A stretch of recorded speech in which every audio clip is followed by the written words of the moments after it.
କବିତାର ଶୀର୍ଷକ ଅଭିଶପ୍ତା ଶକୁନ୍ତଳା।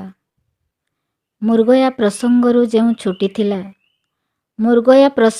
ଯେଉଁ ଛୁଟିଥିଲା ପୁରୁବଂଶ ସମ୍ରାଟ ଦୁଷ୍ୟନ୍ତଙ୍କ ତୀର, ତାହା ଅଙ୍କୁରିତ କରିଥିଲା ପ୍ରଣୟର ପ୍ରଥମ ପାହାଚ। ଆଉ ପାଲଟିଗଲା ରଙ୍ଗୀନ ସ୍ୱପ୍ନର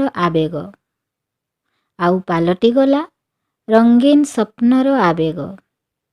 ଆଖିରୁ ଉଠିଥିବା ଝଡ଼ ହୃଦୟରେ ବସିଗଲା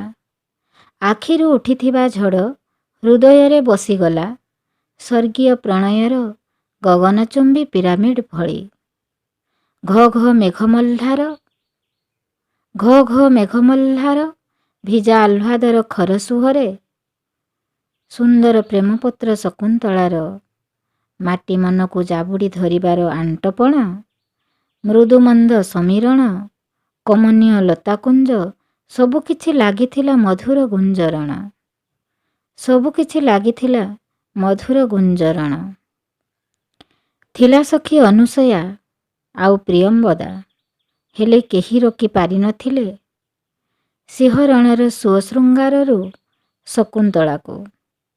ପ୍ରେମରେ ଠିକଣା ହଜିଲା ଶକୁନ୍ତଳାର। ପ୍ରଣୟର ବଳିଷ୍ଠ ପାଶରେ ଯେତେ ଉବୁଡ଼ୁବୁ ସେତେ ସହସ୍ର ପୁଷ୍ପରେ ବିମଣ୍ଡିତ ହେଲା ଭଳି ଲାଗୁଥିଲା। ଅଭିଶପ୍ତା ବିଚାରୀ ଶକୁନ୍ତଳା ଜାଣିନଥିଲା ପ୍ରବଞ୍ଚନାକୁ ଅଭିଶାପର ନାମ ଦେବା ଲାଗି ପ୍ରତ୍ୟାଖ୍ୟାନର ହେତୁ ଆରମ୍ଭ